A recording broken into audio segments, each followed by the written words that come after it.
The courtroom was quiet that morning, the kind of quiet that only exists when people are waiting for something to happen.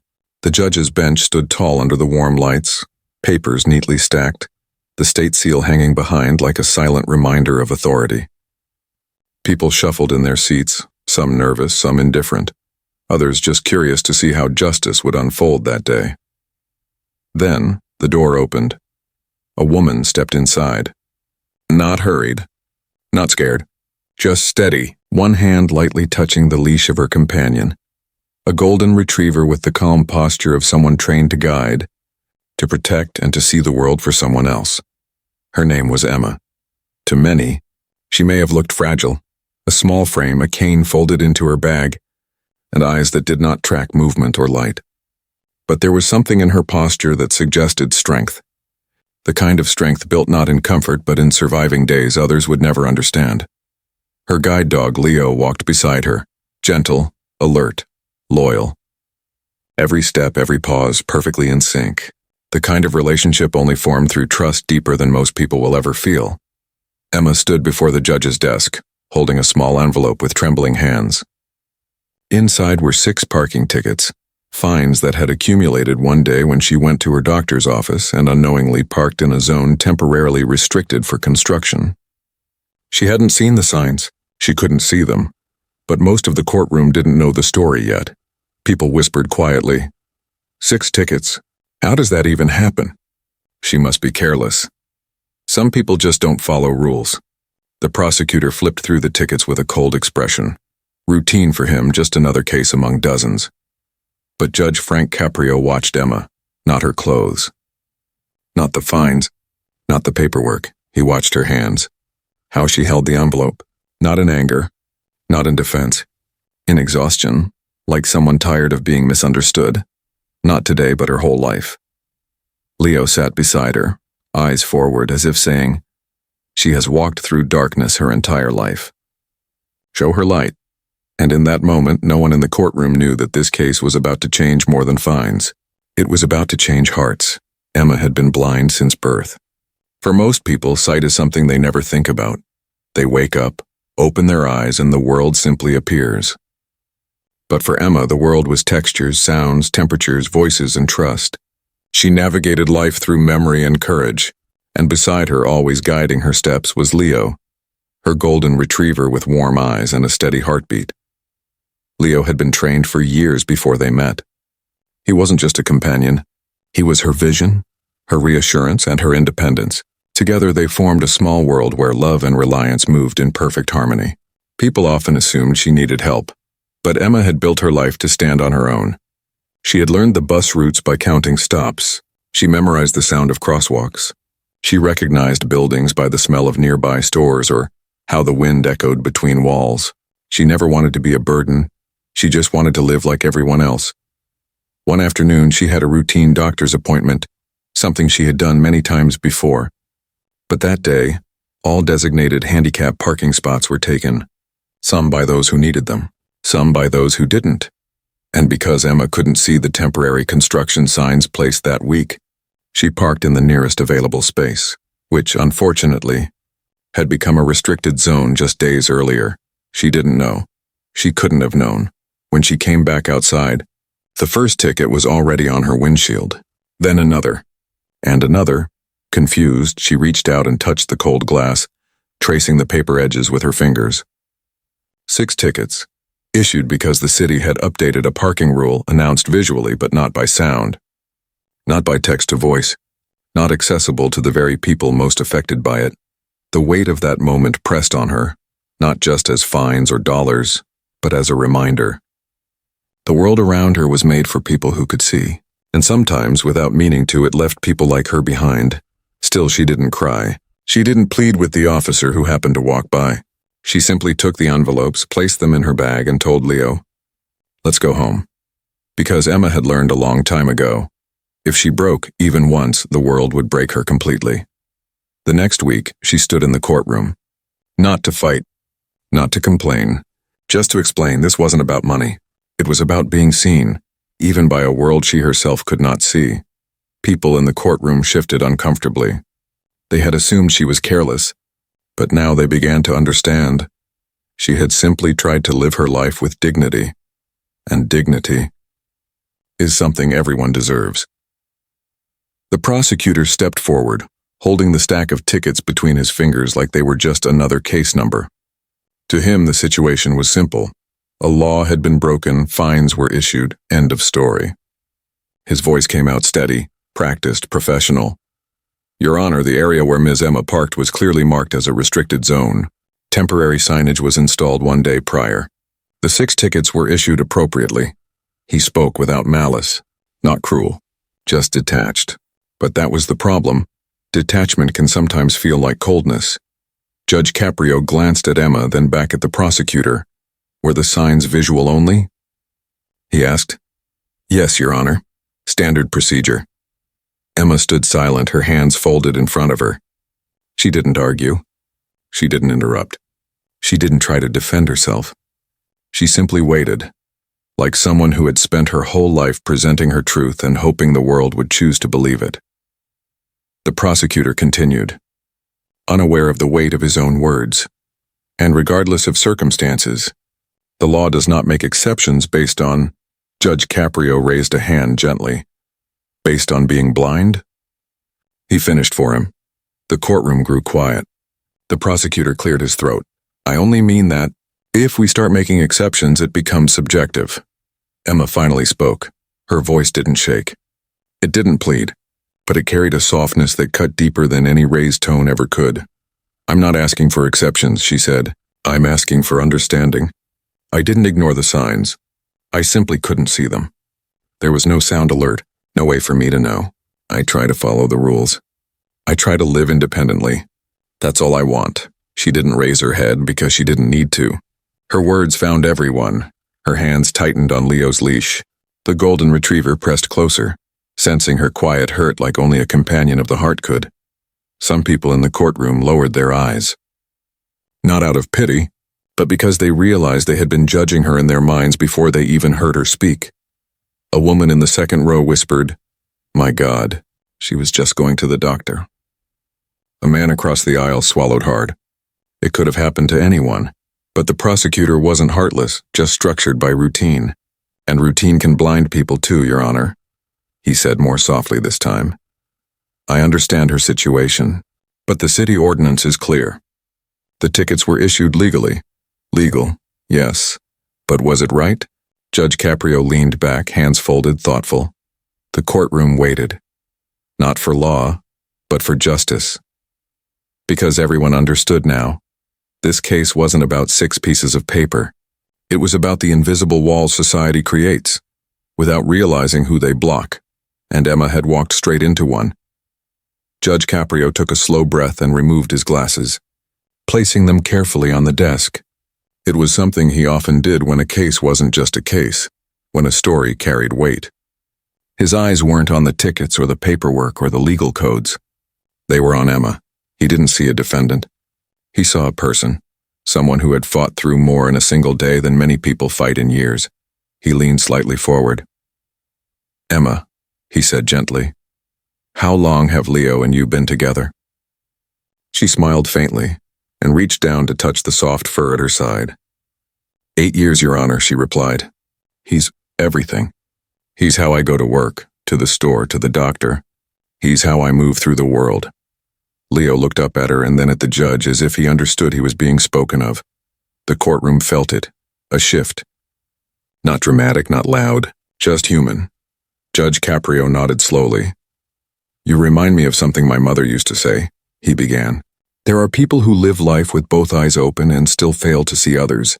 And then there are those who cannot see the world with their eyes, yet they see it with their heart. The room grew very still. The prosecutor lowered his gaze. He wasn't the villain here. He simply hadn't seen what this case really was. Emma's hands trembled slightly now, though she tried to steady them. I try, Your Honor, she whispered. I try so hard to live without depending on anyone. To work, to move, to exist without making others feel responsible for me. Judge Caprio's voice softened further. Independence is not something you owe to anyone. It is something you earn each day through courage. And you, Emma, have more courage than most. A woman in the back dabbed her eyes with a tissue. Someone else let out the smallest sigh, the kind that comes when your heart changes its shape just a little. The judge looked at the tickets beside him. 6 violations, he said quietly, issued because a temporary sign was placed in a location you could not possibly identify. He turned to the prosecutor. Was there any audio-based or accessible notice provided to visually impaired citizens regarding the parking update? The prosecutor hesitated. No, Your Honor. And is there a legal requirement to make such information accessible? No, Your Honor. Judge Caprio nodded thoughtfully. Sometimes the law is written correctly, and still fails the people it is meant to protect. He looked back at Emma, not with pity, but with respect. You did nothing wrong, he said, and in that moment, the weight she had been carrying, quietly, alone, began to lift. The courtroom didn't applaud. It didn't have to. The silence itself was full of understanding.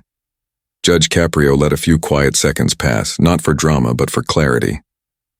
He wanted everyone in that room to fully understand what this moment meant. Sometimes silence speaks louder than any words could. He lifted the stack of 6 tickets, holding them lightly between his fingers. These fines, he said softly, represent a system designed with the assumption that every citizen experiences the world the same way. He paused, then looked toward the city officer sitting beside the prosecutor. Officer, how are temporary parking changes announced to the public? The officer straightened in his seat. We put up signs, Your Honor, standard procedure. Signs that are visual only? The judge asked. Yes, Your Honor. No audio notices? No text-to-voice alerts? No message through disability support services? No, Your Honor, that's not part of our protocol. The judge's eyebrow lifted, not in anger, but in recognition. So tell me, he said, leaning slightly forward. How was Ms. Emma expected to know that the parking rule had changed? The officer opened his mouth, but no explanation came out. The prosecutor shifted. People in the gallery looked down, some ashamed of their earlier assumptions. The truth was now plain and undeniable. Emma hadn't broken the law. The system had failed her. Emma stood still, her hands lightly on Leo's fur. She wasn't smiling. She wasn't triumphant. She simply looked like someone finally being seen, something far more valuable than being forgiven. Judge Caprio placed the tickets back on the desk.